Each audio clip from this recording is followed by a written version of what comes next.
Selamat pagi jemaat yang terkasih.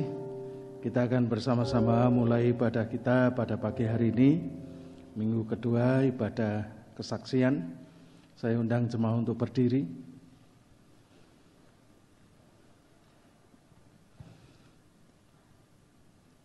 Adapun pertolongan kita datang daripada Tuhan yang menjadikan langit dan bumi. Turunlah kiranya atas kita sekalian damai sejahtera dan kasih karunia dari Allah Bapa kita di dalam Yesus Kristus. Kami bersyukur ya Tuhan, pagi hari ini kami boleh ada dalam rumah-Mu, di mana kami boleh mengadakan persekutuan dengan Tuhan. Meskipun dengan berbagai pembatasan yang ada karena pandemi COVID-19. Demikian juga kami berdoa untuk jemaat-Mu yang tidak dapat hadir karena sesuatu hal. Tuhan, Kau juga lawat mereka. Jika saat ini mereka mengikuti ibadah ini melalui online maupun radio Immanuel, Engkau Tuhan juga yang akan melawat mereka. Sehingga baik melalui pujian, kesaksian, dan firman Tuhan yang disampaikan, kami semua boleh mendapatkan lawatan secara khusus daripada Tuhan. Kami berdoa untuk hamba-hamba-Mu yang melayani. Tuhan, Kau urapi mereka, Engkau pakai mereka menjadi saluran berkat bagi kami sekalian. Kami mohon Kau berkenan hadir di tengah-tengah ibadah kami, dan kami boleh merasakan hadir-Mu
Tiap saat namaku diseru. Terima kasih untuk cinta, terima kasih untuk keluarga yang indah. Ku temukan kasih Tuhan dalam Bapa Mama. Setiap hari ku bersyukur pada Tuhan untuk keluarga yang indah. Bapa Mama, Engkau yang terbaik. Terima kasih untuk cinta, terima kasih untuk keluarga yang indah. Ku temukan kasih Tuhan dalam Bapa Mama. Setiap hari ku bersyukur pada Tuhan untuk keluarga yang indah. Bapa Mama, Engkau yang terbaik. Bapa Mama, Engkau yang terbaik. Bapa Mama, Engkau yang terbaik. Amin. Puji Tuhan. Menjadi sebuah keluarga yang indah, kerinduan kita semua tentunya. Tidak ada cara dan cara lain kecuali kita membawa keluarga kita datang kepada Tuhan. Mari pagi hari ini kita akan bersama-sama katakan, ini keluargaku Tuhan. Berkati dan lindungi kami semua.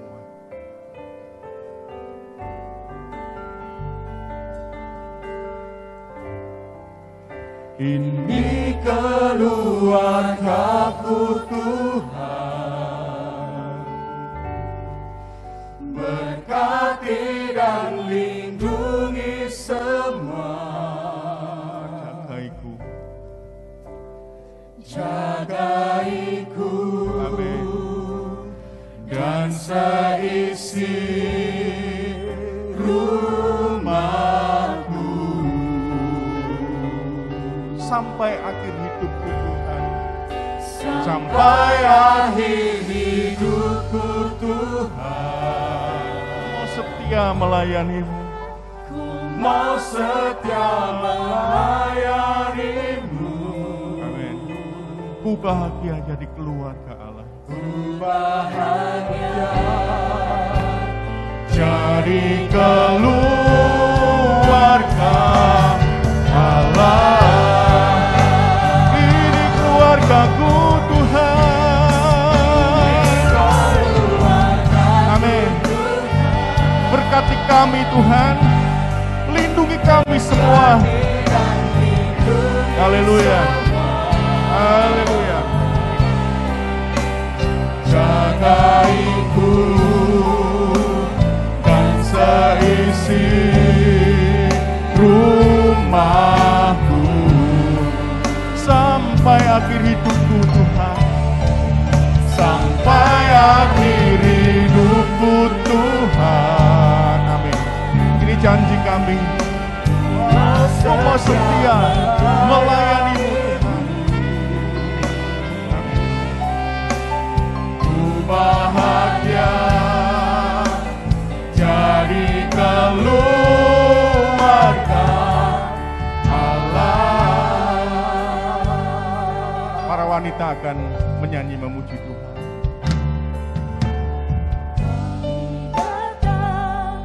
Di hadiratmu, Haleluya. menikmati kasih-Mu,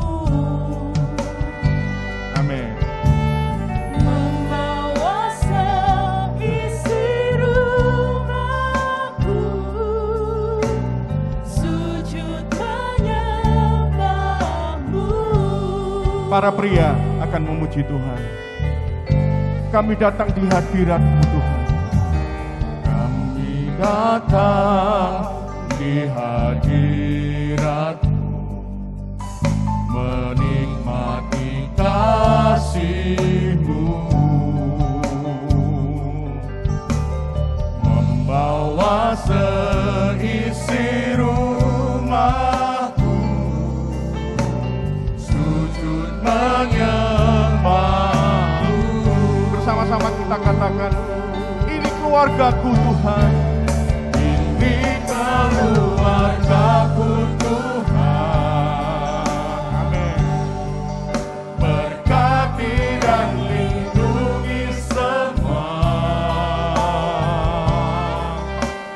jagaiku dan seisi rumahku sampai akhir hidupku Tuhan, sampai akhir hidupku Tuhan. Mau tetap setia melayanimu, mau setia melayanimu. Haleluya, haleluya. Ku bahagia jadi keluarga Allah. Ini keluargaku Tuhan, ini keluargaku Tuhan. Haleluya. Ya Tuhan, berkati dan lindungi keluarga kami, jagaiku dan seisi rumahku. Kami mau tetap setia melayani-Mu. Haleluya, haleluya. Ku mau setia melayani-Mu. Ku bahagia jadi keluarga Allah, jadi keluarga Allah. Kita akan resapi benar-benar lagu ini, menjadi keluarga yang bahagia, diberkati, merupakan kerinduan kita semuanya. Dan semuanya akan bisa terjadi di dalam keluarga kita, hidup kita, ketika kita melakukan fungsi dan tugas kita masing-masing, baik sebagai anak, sebagai suami, sebagai ayah, sebagai istri, sebagai ibu. Kita melakukan tugas dan fungsi yang dilandasi dengan kasih Tuhan, maka kita akan merasakan keluarga yang diberkati, keluarga yang bahagia. Ini keluargaku Tuhan.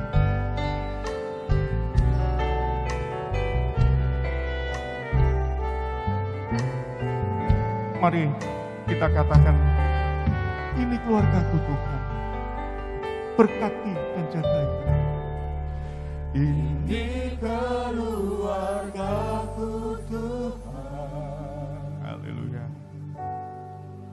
Berkati dan lindungi semua. Ya, biarlah ini menjadi doa kita untuk keluarga kita. Jagaiku dan seisi rumahku. Haleluya. Sampai akhir hidupku Tuhan. Sampai akhir hidup. Mari kita akan bangkit berdiri bersama-sama. Kita nyatakan janji kita. Amin. Ku bahagia jadi keluarga. Ku bahagia jadi keluarga. Sekali lagi kita katakan, ini keluargaku Tuhan, keluargaku Tuhan, berkati, amin. Ya Tuhan, berkati kami, keluarga kami Tuhan, dan seisi rumahku sampai akhir hidupku Tuhan. Ku mau setia melayani-Mu. Amin.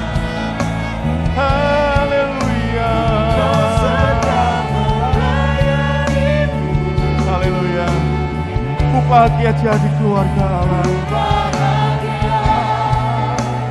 Jadi keluarga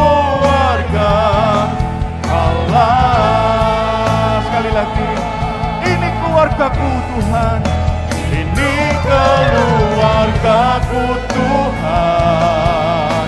Berkati dan lindungi kami. Lindungi semua. Amin, amin. Jagaiku dan seisi rumahku sampai akhir hidupku Tuhan. Ku mau tetap setia melayani. Haleluya, haleluya. Ku bahagia jadi keluarga Allah. Ku bahagia. Amin. Sekali lagi, ku bahagia jadi keluarga Allah. Amin. Ku bahagia jadi keluarga Allah. Amin.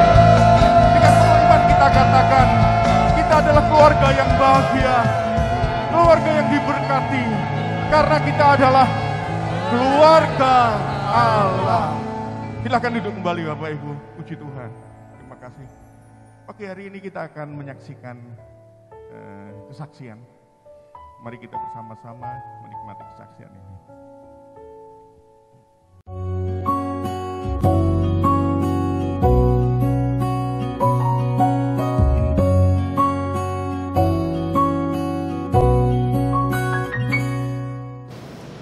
Shalom saudara-saudara yang terkasih dalam Tuhan. Di bulan keluarga ini kita akan mendengar sebuah pertolongan Tuhan untuk keluarga yang sangat cinta Tuhan, di mana melalui doa, puasa, anak-anaknya yang juga cinta Tuhan disertai Tuhan untuk masa depannya. Kita akan mendengar kesaksiannya. Silakan Bapak Ibu memperkenalkan diri, siapa yang mau bicara? Baik, maksud atas waktunya. Salam Bapak Ibu yang terkasih dalam Tuhan Yesus. Perkenalkan, nama saya Mariono dan ini mantan pacar saya. Sumiatini. Dan saya dikaruni anak seorang putri satu orang, yang laki-laki satu orang. Demikian, terima kasih. Ya, jadi 2 anak putra putri ya Pak, sesuai dengan anjuran pemerintah keluarga berencana. Nah, pergumulan apa yang Bapak Ibu hadapi untuk anak-anak?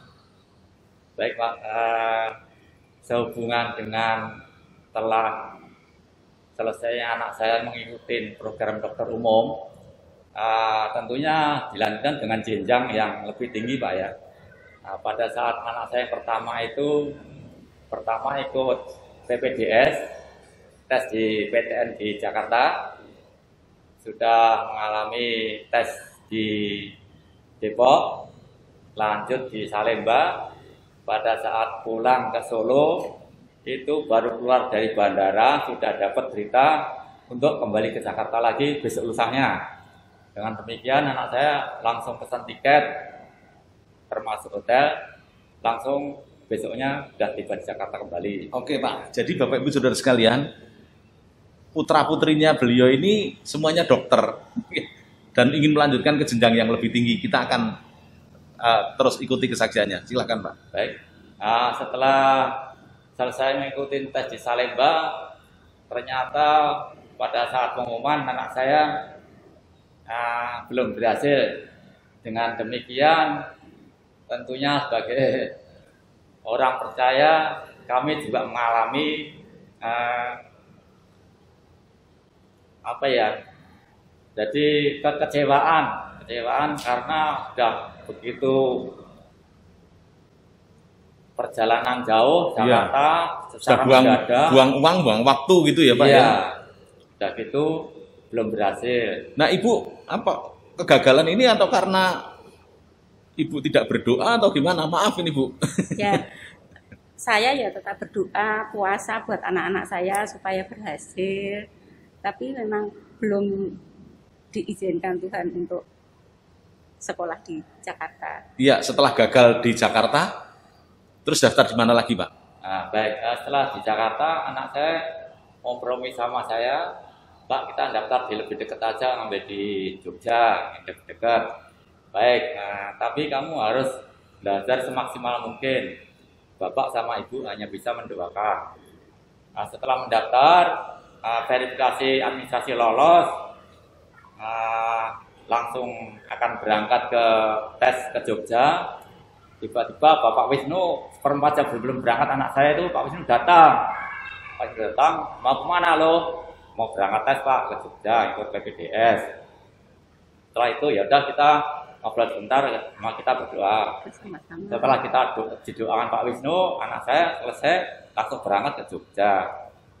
Begitu tes selama lebih kurang 5 hari, setelah selesai tes, kembali dan pada saat bulan November kira-kira tanggal 18 itu ada berita baik bahwa anak saya diterima di PPDS Ilmu Kesehatan Anak UGM. Selama mengikuti tes ada hal-hal yang menegangkan gitu, Pak? Ada enggak, Pak? Tentunya ada, Pak ya. Kan di situ banyak pesaing-pesaing, Pak ya, terutama yang pesaing yang istilahnya dalam tanda kutip itu ya nggak bisa di ini, tapi puji Tuhan anak saya berkat pertolongan Tuhan dapat terima. Jadi melalui doa dan puasa ya, Bu? Iya. Tidak mengeluarkan uang untuk swab dan lain sebagainya? Tidak sama sekali ya? Dan sekarang sudah menjalani perkuliahan Sudah semester 6. semester 6. Ambil spesialis apa, Pak? Spesialis ilmu kesehatan anak, Pak. Ilmu kesehatan anak. Nah, untuk anak yang kedua, untuk Mas Galang, ini gimana ceritanya, Pak? Mas Galang, anak saya yang kedua ini pernah cerita sama saya, Pak, saya mohon dukungan doa Bapak Ibu karena ini saya hubungan sama teman-teman saya itu teman saya yang katanya terbaik lah, Pak, terbaik di situ. Ternyata belum berhasil, Pak, belum berhasil. Terus ya saya nggak apa-apa deh. Di mana itu, Pak? Di UGM? Di UGM ya, di UGM dia ngambil oksigen, anak saya ngambil anestesi. Itu. Padahal dia sudah praktek di situ kurang lebih 2 tahun ya, betul ya? Kalau anak saya kerja di sana itu di bagian ini, Pak, penelitian. Ya, tapi paling tidak karena dia sudah mengabdi di situ, mestinya harus dipermudah kan begitu. Ya, tapi kenyataannya gagal juga gitu ya. Ya yang temennya, kalau anak saya baru mau masuk dapat. ini ya. Nggak gagal, berarti belum gagal. Gagal. Gimana Ya, akhirnya? karena anak saya tadi ya saya lihat mimiknya waktu bicara kita bertiga, Pak ya. Itu ada mimik yang pesimis gitu. Pesimis. Jadi saya memberikan motivasi kepada anak saya, jangan takut, masih ada Tuhan Yesus. Begitu. Ibu Jadi, bilang apa ke Mas Galang? Pokoknya semangat berdoa. Ibu cuma bisa berdoa dan puasa untuk kamu.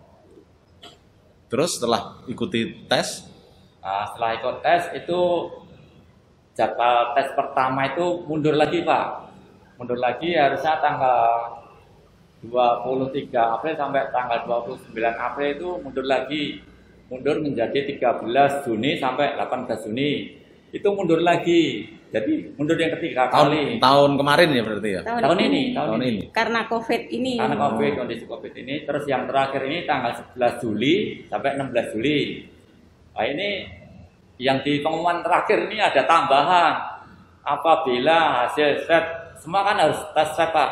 Apabila hasil swab nanti positif, itu langsung diputus, tidak boleh mengikuti tes selanjutnya. Nah di sini kami terjadi pergumulan lagi, baik termasuk kakaknya Galuh itu, semangat dek, berdoa.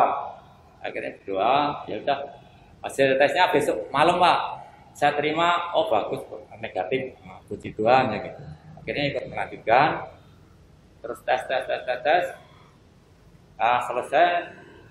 Ternyata puji Tuhan hari Jumat tanggal hari Kamis tanggal 13 Agustus itu ada pengumuman anak saya diterima di anestesi. Puji Tuhan. Jadi sekarang kedua-duanya ngambil spesialis ya Pak ya. Iya. Dan kita yakin akan lulus tepat waktu karena Bapak Ibu berdoa, berpuasa dan semua mencintai Tuhan. Nah, sampai hari ini masih berdoa? Masih Pak. Wah, luar Saya ngambil biasa. waktu teduh kan jam 3. Malam ya Pak ya. Iya. Nah, hikmatnya dari keberhasilan demi keberhasilan ini yang bisa kami contoh apa Pak? Pesannya apa Pak? Pesannya adalah kita harus sabar menanti waktu Tuhan. Karena waktu Tuhan itu enggak terlalu cepat, tidak terlalu lambat. Pasti tepat selalu waktu. tepat ya. Ibu mau nambahin apa Bu? Doa, puasa? Iya, saya tetap masih sampai sekarang juga masih ngikutin puasa. Wah, puji Tuhan. Terima kasih untuk kesaksiannya Pak. Kiranya itu memotivasi kami semua yang punya anak-anak yang sedang belajar di masa COVID-19 ini ya. Nah, sidang jemaat, demikian kesaksian dari Bapak Ibu Mariono. Kiranya ini memacu kita untuk mendorong anak-anak kita meraih prestasi, meraih cita-cita, pengharapan yang lebih baik demi masa depan kita semua. Terima kasih. Tuhan berkati. Keluargaku milikmu, selalu berharga di matamu. Kau satukan, kau berkati untuk kemuliaan-Mu.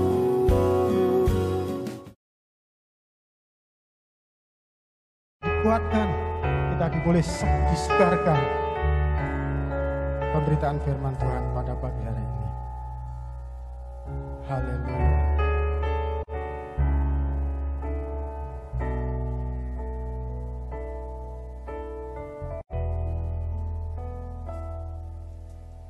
Ini saatnya Tuhan kan melawat keluargaku. Ini waktunya pemulihan terjadi.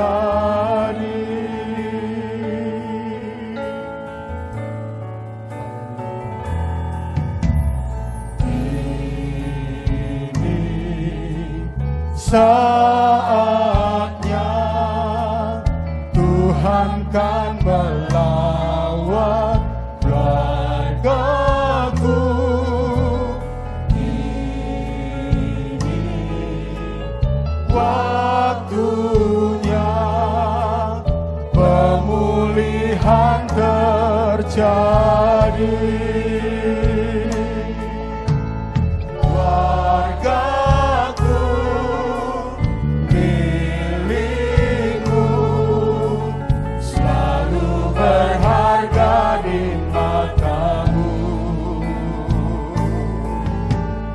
Kau satukan, kau berkati untuk kemuliaan-Mu.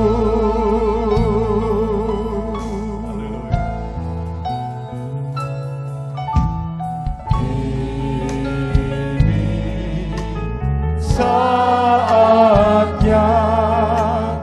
Tuhan kan melawat keluargaku.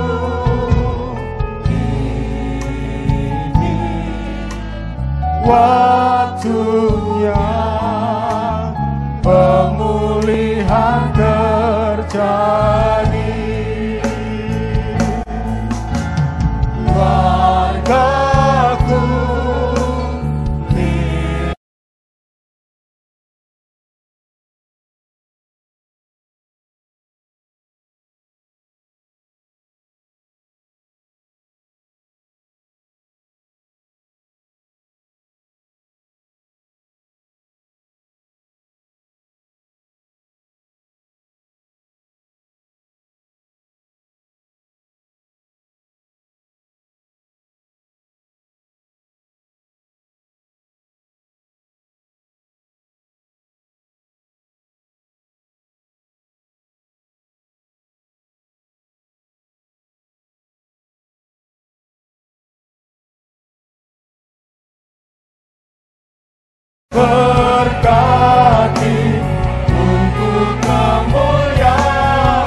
Kami bersyukur Tuhan untuk pagi hari ini kami dapat beribadah bersama di tempat ini, dan sebentar lagi kami akan mendengarkan sebagian dari kebenaran firman-Mu.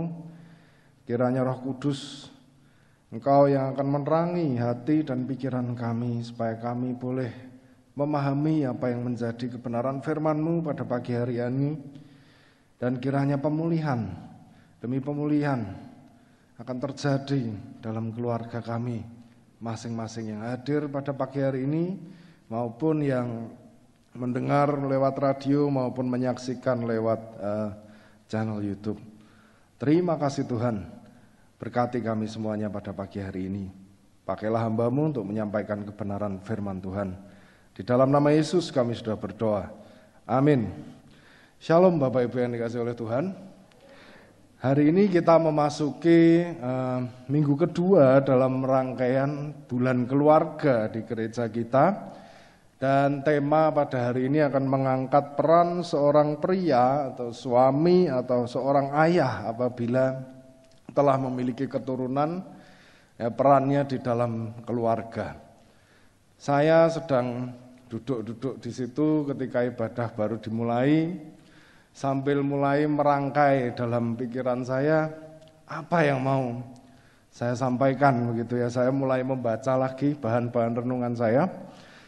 Lalu tadi ketika ada solo vokal atau trio di depan itu, perhatian saya itu teralihkan.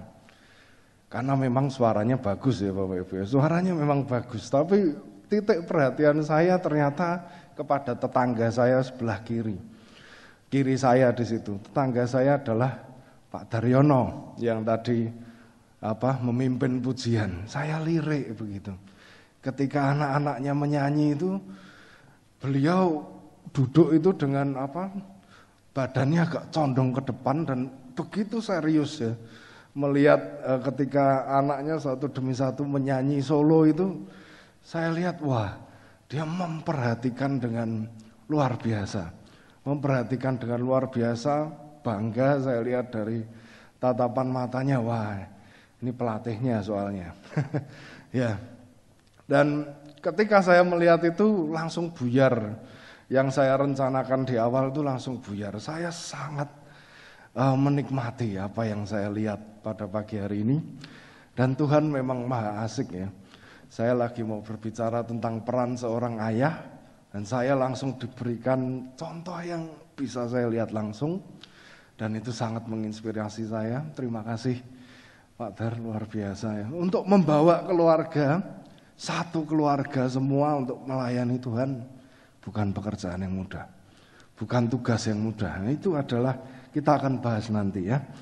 Jadi apabila Anda seorang pria, baik yang sudah menikah atau berencana akan menikah, ya hari ini harus serius dalam mendengarkan firman Tuhan.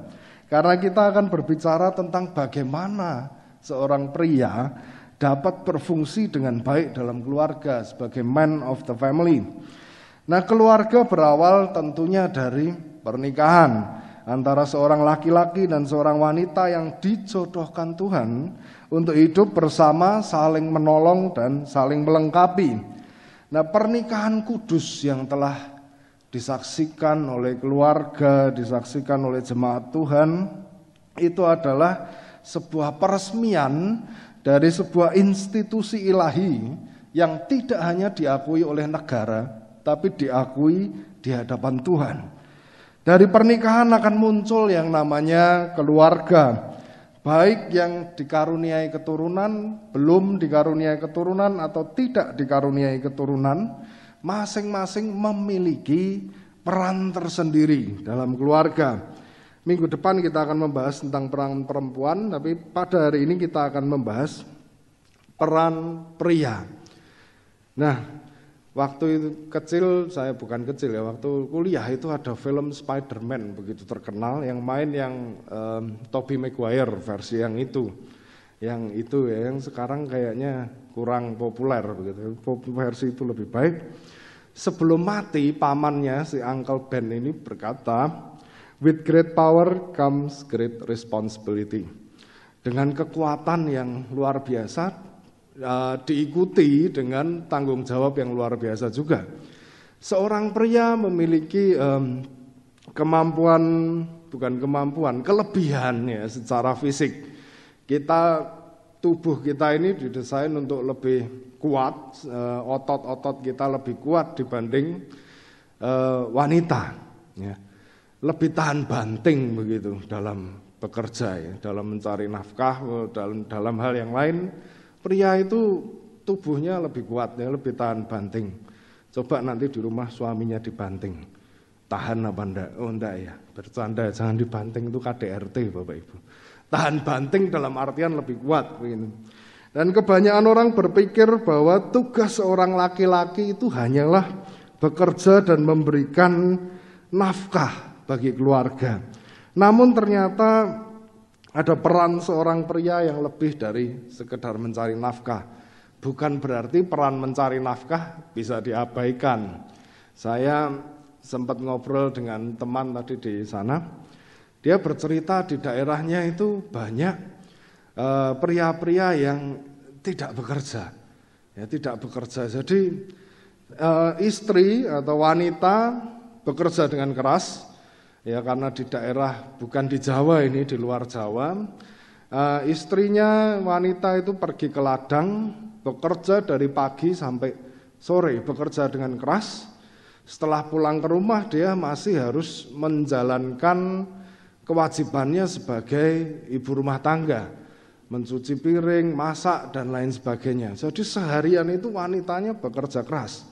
Apa yang dilakukan prianya? Nah, ini yang menarik kan. Yang dilakukan prianya ternyata tidak bikin apa-apa. Ya, prianya kebanyakan duduk, ya, duduk, goyang-goyang kaki, ya, tidak berbuat apa-apa. Nanti uangnya datang sendiri dari pekerjaan si istri. Nah ini apakah boleh begitu Bapak Ibu? Saya mau tanya, apakah bisa seorang pria duduk, goyang-goyang kaki, uangnya datang? Ada yang jawab bisa? Kalau ada yang batin bisa, betul, bisa. Ya, kalau kerjanya penjahit, ya, duduk, goyang-goyang kaki, jahit, terima uang. Tapi selain profesi penjahit, Anda sebagai pria jangan goyang-goyang kaki, tidak bikin apa-apa. Karena salah satu tugas Anda adalah mencari nafkah dalam keluarga. Tentu kita semua sudah tahu tentang hal ini. Nah, yang mungkin belum Anda tahu, ada peran-peran yang lain. Yang pertama adalah peran sebagai kepala keluarga. Efesus 5 ayat 22-24 berkata, "Hai istri, tunduklah kepada suamimu seperti kepada Tuhan. Karena suami adalah kepala istri sama seperti Kristus adalah kepala jemaat. Dialah yang menyelamatkan tubuh. Karena itu sebagaimana jemaat tunduk kepada Kristus, demikian jugalah istri kepada suami dalam segala sesuatu." Nah, seorang pria yang telah menikah memiliki tugas baru, yaitu menjadi kepala dari institusi ilahi yang dipercayakan Tuhan kepadanya. Rasul Paulus memberikan nasihatnya dengan menggambarkan bahwa peran suami dalam keluarga itu diibaratkan seperti Kristus dan jemaatnya. Istri harus tunduk kepada suami sebagaimana jemaat Tuhan tunduk kepada kepala jemaat, yaitu Kristus. Belum lama ini saya menyaksikan sebuah video ketika saya mencari ide tentang hal ini. Saya menemukan sebuah video yang menarik, interview dari seorang Martha Tilaar. Martha Tilaar adalah pengusaha yang sukses. Dia pendiri sekaligus pimpinan dari salah satu perusahaan kosmetik, yaitu Sari Ayu. Nah, kita tahu banyak tentang Martha Tilaar. Dia wanita yang luar biasa, begitu terkenal. Nah, tapi mungkin ada dari Bapak Ibu yang nggak tahu suaminya siapa. Ya, suami dari Martha Tilaar adalah orang yang luar biasa juga sebetulnya. Dia sudah almarhum, namanya adalah Henry Alexis Rudolf Tilaar atau lebih dikenal dengan Har Tilaar. Almarhum adalah seorang akademisi yang luar biasa dan prestasinya banyak. Namun tentunya sebagai seorang pendidik, sebagai seorang akademisi, penghasilannya jauh di bawah istrinya yang punya perusahaan begitu ya. Pak akademisi tentu tidak memperoleh penghasilan sebesar pemilik perusahaan. Nah, namun yang menarik adalah ketika Martha Tilaar diwawancara pada video tersebut, dia berkata bahwa dia sangat menghargai suaminya. Ya, kadang-kadang dia masih bertanya kepada suaminya tentang masalah-masalah perusahaan, bagaimana mengambil keputusan. Padahal suaminya mungkin ya tidak tahu banyak tentang kosmetik begitu ya, tentang dunia kecantikan. Tapi Martha Tilaar tetap menghargai suaminya. Ya. Nah, di zaman modern ini bisa terjadi penghasilan istri yang lebih besar dari suami, bukankah begitu? Sekarang ini sudah ada yang namanya wanita karir. Ya, wanita karir mungkin di tahun 40-an gitu, Indonesia baru selesai merdeka, enggak ada wanita karir. Tapi zaman ini sudah ada. Nah, otomatis akan ada wanita-wanita yang memiliki penghasilan lebih besar dari suaminya. Ya, bukan di rumah saja, tapi mereka keluar rumah dan mencari nafkah. Nah, hal ini tidak salah. Apalagi memang kebutuhan keluarga makin tinggi, makin besar, sehingga penghasilan suami mungkin tidak mencukupi, sehingga istri harus ikut bekerja. Nah, ini tidak salah. Tapi kalau tidak dikendalikan dengan baik, tidak dimanage dengan baik, maka berpotensi menimbulkan konflik apabila tidak berhati-hati. Merasa penghasilannya lebih besar, istri akhirnya mengambil peran sebagai kepala keluarga yang seharusnya dijalankan oleh suami. Nah, tentu hal ini akan berdampak buruk bagi keluarga. Karena jabatan keluarga itu bukan ditentukan dari siapa yang pegang saham paling besar di keluarga. Siapa yang penghasilannya lebih besar, dia pemimpinnya. Oh, bukan begitu, saudara. Ditentukan oleh Tuhan dan diatur dalam Alkitab bahwa pria adalah kepala keluarga. Walaupun penghasilan wanita lebih besar, prestasi lebih banyak, istri harus tetap tunduk kepada suami. Sebagaimana jemaat tunduk kepada Kristus. Artinya istri harus tetap menghargai suaminya sebagai pimpinan tertinggi dalam institusi keluarga. Nah, tidak hanya istri saja, ya ternyata anak-anak juga. Mari kita lihat dalam Efesus 6 ayat 1-3. Hai anak-anak, taatilah orang tuamu di dalam Tuhan, karena haruslah demikian. Hormatilah ayahmu dan ibumu. Ini adalah suatu perintah yang penting, seperti yang nyata dari janji ini, supaya kamu berbahagia dan panjang umurmu di bumi. Selain berlaku untuk istri, anak-anak juga harus melakukan hal yang sama. Walaupun orang tua sudah pensiun, mungkin tidak lagi mencari nafkah, sudah berusia, ya kita harus tetap diberikan perintah untuk tunduk dan hormat kepada mereka. Bukan karena orang tuamu itu gila hormat, tetapi supaya janji Tuhan itu dapat kita nikmati, yaitu kebahagiaan dan panjang umur di bumi. Siapa yang tidak mau berbahagia dan memiliki panjang umur? Tentu kita semua ingin memiliki kehidupan yang berbahagia. Resepnya apa? Hormatilah orang tuamu. Ya, tidak ada manusia yang sempurna di bumi. Betul, semua orang memiliki kesalahan dan kelemahan. Tentu suami Anda atau ayah Anda pun tidak sempurna. Mungkin ada kesalahan-kesalahan yang dilakukan yang menyakiti perasaan kita. Namun demikian, sekali lagi, ya, hai istri-istri dan anak-anak, hormatilah ya suamimu, hormatilah orang tuamu.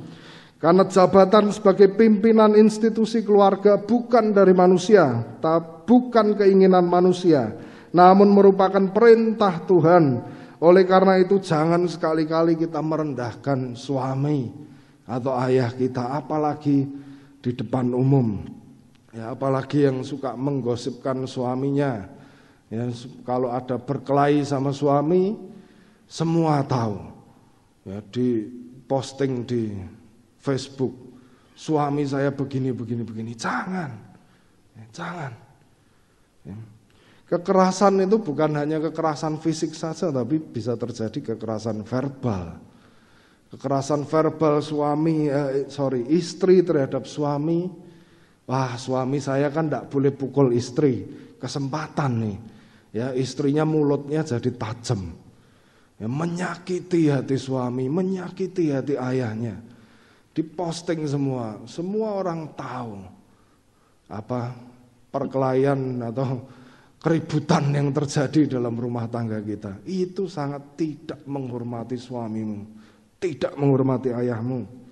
Dan bagi engkau para pria yang menjadi suami atau menjadi ayah atau calon ya, mau menikah, mau berpikir berencana untuk menikah, sudahkah kita menyadari jabatan kita ini? Sebagaimana layaknya seorang pemimpin, maka kita para pria harus menjadi kapten dalam bahtera rumah tangga. Setiap keputusan-keputusan itu sangat penting bagi keluarga. Istri dan anak-anak kita membutuhkan arahan dan bimbingan kita. Seorang pria memang diberikan kemampuan untuk berpikir logis yang lebih baik dibanding wanita yang cenderung mengandalkan intuisi dan perasaan. Nah, oleh karena kemampuan yang diberikan ini, itu menjadi nilai tambah dalam pengambilan keputusan-keputusan yang penting dalam keluarga. Jabatan sebagai kepala keluarga bukan untuk gagah-gagahan, tetapi merupakan tanggung jawab yang harus dipikul sebagai pemimpin kita yang membentuk dan mengarahkan keluarga kita. Dan yang paling penting, seorang pemimpin harus bertanggung jawab terhadap peran yang diberikan kepadanya. Kepada siapa dia bertanggung jawab? Seorang pria harus mempertanggungjawabkan kepemimpinannya dalam keluarga kepada Tuhan. Kolose 3 ayat 23 sampai 25. Apapun juga yang kamu perbuat, perbuatlah dengan segenap hatimu seperti untuk Tuhan, bukan untuk manusia. Kamu tahu bahwa dari Tuhanlah kamu akan menerima bagian yang ditentukan bagimu sebagai upah. Kristus adalah Tuhan dan kamu hambanya. Barang siapa berbuat kesalahan, ia akan menanggung kesalahannya itu, karena Tuhan tidak memandang orang. Jadi para pria, marilah kita menjalankan fungsi yang pertama dengan baik sebagai pemimpin dalam keluarga dengan sungguh-sungguh, dengan serius. Karena tugas ini bukan dari manusia, tapi dari Tuhan sendiri. Nah, jikalau kita rindu keluarga kita menjadi keluarga yang berbahagia dan diberkati, maka fungsi yang pertama harus dijalankan dengan serius ya, bapak-bapak harus jadi pemimpin dalam keluarga. Yang kedua, peran sebagai imam. Efesus 5 ayat 25 mengatakan, hai suami, kasihilah istrimu sebagai anak Kristus telah mengasihi jemaat dan telah menyerahkan dirinya baginya. Nah, selain sebagai seorang pemimpin, pria juga diharapkan memiliki peran sebagai imam dalam keluarga dan juga mengasihi istrinya sebagaimana Kristus mengasihi jemaatnya. Anda diberikan kekuatan fisik yang lebih kuat dari istri, bukan untuk pukul istri, bukan. Anda diberikan kemampuan fisik yang lebih kuat supaya kita bisa melindungi, mengasihi istri. Nah, seorang imam pada zaman dahulu memiliki tugas untuk mempersembahkan korban bagi Tuhan. Dan tugas itu juga telah dilaksanakan dengan baik oleh Tuhan Yesus yang bahkan mengorbankan dirinya sendiri bagi manusia. Jikalau pada saat itu imam mengorbankan binatang, maka Kristus telah membawa darahnya sendiri ya sebagai korban penebusan dosa manusia. Sebagai seorang imam dalam keluarga, maka seorang pria juga diharapkan ya untuk siap mengorbankan dirinya sendiri bagi keluarga. Seorang suami dan seorang ayah harus bisa menjadi tameng pelindung dan benteng pertahanan bagi istri dan anak-anaknya. Bagi para pria yang belum menikah dan berencana untuk menikah, sebelum kita memutuskan ya saya mau menikah, bertanyalah terlebih dahulu kepada dirimu sendiri, siapkah engkau berkorban untuk istri dan apabila dikaruniai anak-anakmu kelak. Bagi para pria yang belum menikah, tolong dipertimbangkan dengan baik. Bagi para pria yang sudah menikah, sudah siapkah engkau mengorbankan kesenanganmu sendiri, mengorbankan waktumu, mengorbankan keinginan pribadimu, bahkan mengorbankan hidupmu untuk keluargamu? Ini sebuah pertanyaan yang serius. Nah, apabila kita belum siap, maka jangan dulu menikah. Karena apabila kita tidak rela untuk berkorban, maka kita akan gagal memenuhi fungsi kita sebagai salah satunya imam dalam keluarga.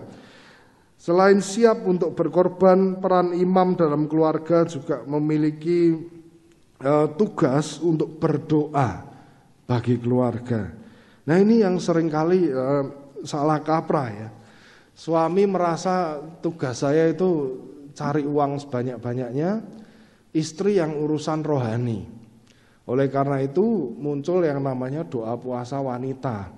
Karena prianya tidak ada yang mau doa puasa, semuanya sibuk bekerja.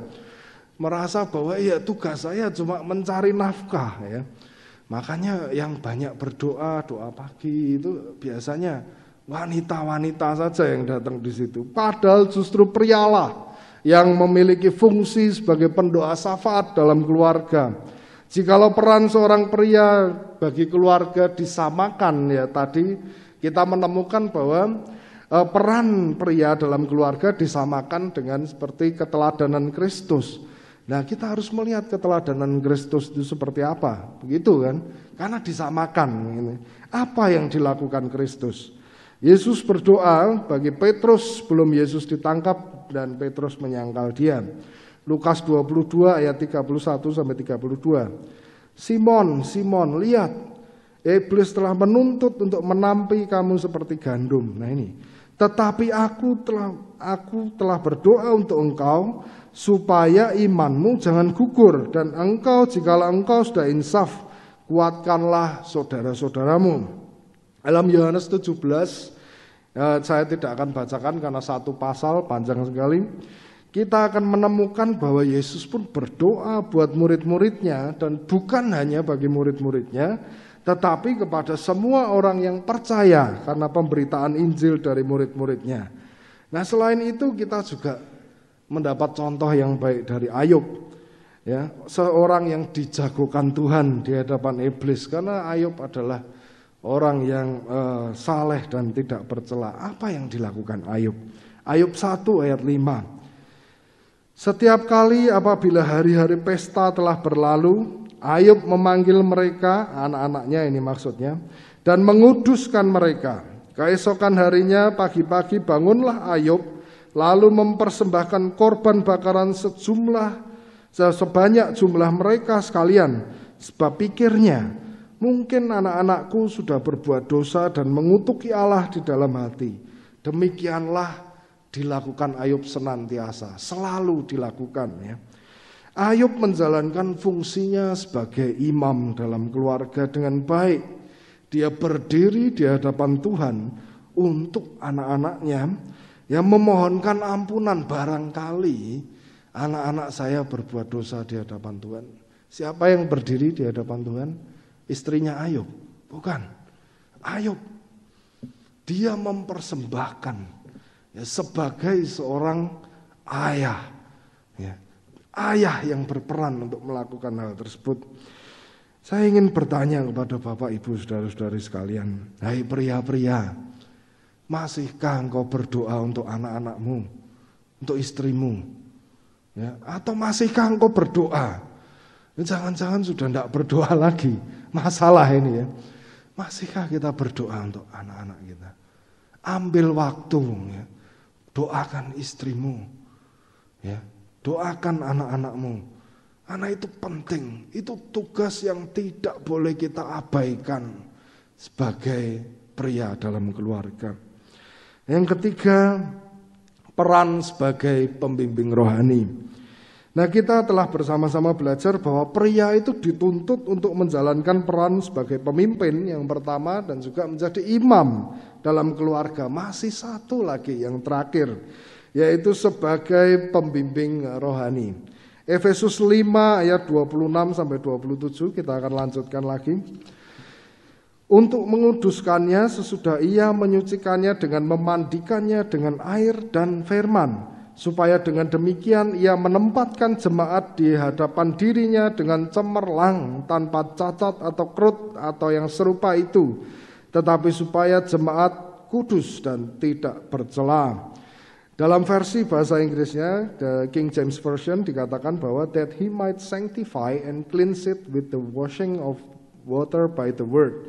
Sehingga kata dan dalam dengan air dan firman pada di ayat yang ke-26 maknanya lebih ke arah memandikan, ya, memandikan dengan air dan memandikannya dengan air oleh firman. Jadi disiram dengan firman Tuhan, dikuduskan melalui firman, seperti yang ditulis dalam Yohanes 17 ayat 17. Kuduskanlah mereka dalam kebenaran, firman-Mu adalah kebenaran. Nah, seringkali orang tua menyalahkan guru agama dan pembimbing rohani di sekolah minggu atau di sekolah karena dinilai gagal dalam memberikan bimbingan rohani kepada anaknya. Sudah dimasukkan ke sekolah minggu, sudah dimasukkan ke sekolah Kristen, tapi kenapa anaknya tetap bandel? Kenapa anaknya nakal? Gitu. Kenapa anaknya diajak ke gereja sulit? Ya, mengapa terjadi? Nah, ini mari kita berhitung, ya. Kita berhitung. Satu hari ada berapa jam? 24, ya. Satu hari 24 jam. Satu minggu 7 hari. 24 kali 7. Berapa? 168, ya. Ada 168 jam dalam seminggu. Kira-kira si anak ini ketemu sama guru agama dan pembimbing rohaninya dari 168 jam itu berapa jam? Ketemu, ya, mungkin kalau ini karena baru pandemi begitu, ya. Mungkin ketemu sama gurunya aja enggak, hanya melalui tayangan video begitu. Itu mungkin 1 jam. Katakanlah 2 jam gitu, ya. Dalam seminggu ada 2 jam di mana si anak ini bertemu dengan guru agama, pembimbing rohani, pendeta, guru sekolah minggu, dan lain sebagainya. Berarti 168 dikurangi 2. Artinya ada 166 jam yang dihabiskan si anak ini bersama siapa? Orang tuanya, betul ya? Sekarang dia anak-anak tidak pergi sekolah, semua di rumah. Banyak dari kita work from home, orang tua juga ada di rumah. Berarti 166 jam ini dihabiskan bersama orang tuanya. 166 lawan 2 jam. Kira-kira mana yang lebih berpengaruh untuk anak ini? 2 jam atau 166 jam? Ya kalau dipotong tidur dan lain sebagainya, katakanlah separuhnya begitu, ya, 80 jam begitu, karena sisanya mungkin tidak ketemu, tidur, istirahat, pergi bekerja dan lain sebagainya. 80 jam lawan 2 jam. Mana yang lebih berperan dalam membentuk si anak ini? Orang tua, ya. Kita sebagai ayah berperan dalam hal tersebut. Efesus 6 ayat 4. Dan kamu bapak-bapak, janganlah bangkitkan amarah di dalam hati anak-anakmu, tetapi didiklah mereka di dalam ajaran dan nasihat Tuhan.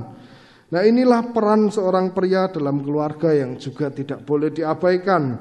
Dia harus menjadi pembimbing rohani bagi istri dan anak-anaknya. Jikalau istri dan anak-anak sedang mengalami pergumulan yang melemahkan iman, seorang suami harus muncul sebagai pembimbing rohani yang memberikan pengaruh positif bagi mereka. Jikalau kerohanian keluarga kurang baik, berarti pria dalam keluarga tersebut tidak menjalankan fungsinya dengan baik. Nah, di bulan keluarga ini, tentu saya ingin menghimbau sebagai hamba Tuhan, Bapak Ibu atau bapak-bapak, ya, bapak-bapak para pria, untuk menjalankan fungsi kita dengan baik dan bijaksana di dalam keluarga kita masing-masing di rumah. Karena peran yang diberikan kepada kita merupakan sebuah tugas yang harus dipertanggungjawabkan kepada Tuhan pada waktunya nanti. Kalau kita gagal, ada konsekuensinya.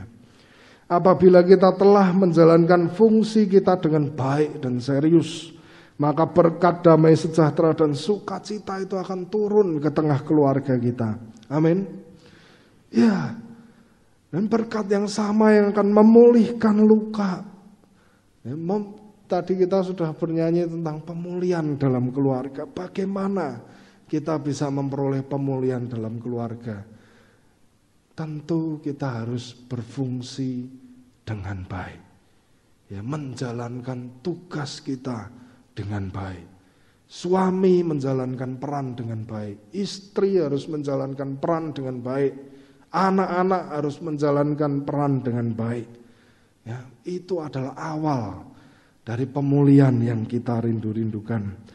Dan itu akan mendatangkan kehidupan. Bukan hanya kehidupan di dunia, namun kehidupan di kekekalan. Nah, berbahagialah mereka yang telah mendengar firman Tuhan, menaruh dalam hatinya masing-masing. Amin. Saya undang Bapak Ibu untuk bangkit berdiri. Kita akan menaikkan sebuah pujian untuk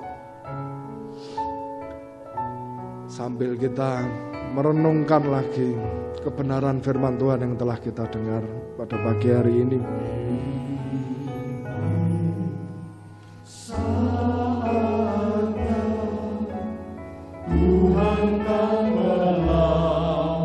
Amin. Inilah saatnya Tuhan akan melawat keluargamu. Bagi kita para pria yang hadir pada pagi hari ini dan engkau rindu untuk dipulihkan, engkau rindu keluargamu untuk dipulihkan oleh Tuhan, berdoalah. Berdoalah bagi istrimu, anak-anakmu. Jadilah pemimpin bagi mereka. Haleluya.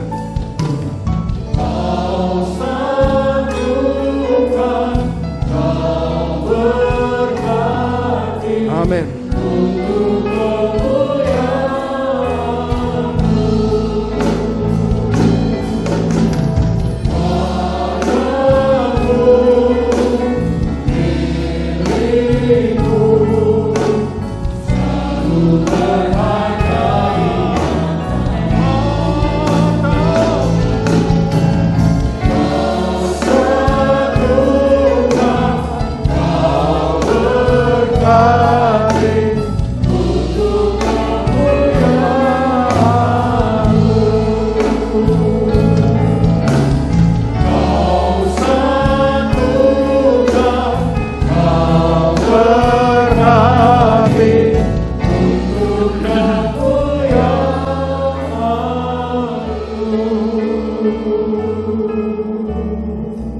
Ibu jemaat yang terkasih, hari ini merupakan ibadah kesaksian dan kita akan mendoakan secara khusus bagi Bapak Ibu yang ingin didoakan, yang punya masalah.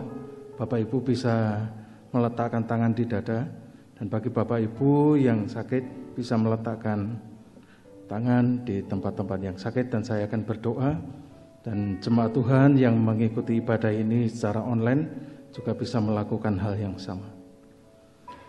Kami bersyukur ya Tuhan untuk ibadah kami pada minggu ini, pada jam yang pertama pagi hari ini. Engkau telah memberikan pesan melalui hamba-Mu. Tuhan, tolonglah supaya kami pria-pria boleh memahami dan menyadari tugas dan tanggung jawab kami. Tetapi juga kami punya kerinduan yang mendalam untuk kami melakukannya. Dan jika ada di antara kami bapak-bapak, pria-pria yang belum menjalankan fungsi dan tanggung jawabnya, Tuhan bantu kami, topang kami, supaya kami dapat menyelenggarakannya sesuai dengan keinginan dan kehendak Tuhan. Terima kasih ya Bapa. Dan secara khusus pagi hari ini dalam minggu kesaksian, kami berdoa untuk jemaat-Mu yang meletakkan tangan di dada, di mana mereka saat ini membutuhkan lawatan-Mu ya Tuhan. Karena pergumulan-pergumulan yang saat ini mereka hadapi dengan berbagai macam bentuk persoalan dan tantangan, Tuhan teguhkan mereka bahwa mereka memiliki Engkau Allah yang ajaib. Tuhan memberikan jalan kepada mereka, berikan mereka ketetapan hati untuk terus berharap dan memandang Engkau. Dan pada waktunya Engkau memberikan jalan keluar bagi mereka, kelegaan bagi mereka. Dan kami berdoa jika ada di antara jemaat-Mu, baik yang hadir di rumah-Mu maupun mereka mengikuti ibadah ini melalui online maupun Radio Immanuel, dan mereka saat ini membutuhkan pemulihan daripada Tuhan, Engkau jamah mereka, Engkau sembuhkan mereka. Terima kasih ya Bapa. Dan kami berdoa untuk seluruh pelayan Tuhan yang telah melakukan tugas pelayanannya, Engkau berkati mereka. Terima kasih ya Bapa. Jemaat yang terkasih, setelah kita bersama-sama berbuat bakti kepada Tuhan, maka sekarang pulanglah dengan membawa damai sejahtera dari Allah Bapa, kasih karunia dari Tuhan Yesus Kristus, serta persekutuan dengan Roh-Nya yang kudus akan memberkati dan memimpin kita sekalian dari saat ini sampai selama-lamanya. Amin. Bapak Ibu dipersilahkan duduk. Allah kita heran yang besar, Allah yang heranlah, Allah yang cinta kita semua, berkati dengan limpah. Allah yang heranlah, Allah kita heran yang besar, Allah yang heranlah, Allah yang cinta kita semua, berkati dengan limpah. Allah yang heranlah, Allah kita heran, Allah kita besar, Allah kita heran yang besar, Allah yang heranlah, Allah yang cinta kita semua, berkati dengan limpah. Allah yang heranlah, Allah kita heran yang besar, Allah yang heranlah, Allah yang cinta kita semua, berkati dengan limpah. Allah yang heranlah, Allah kita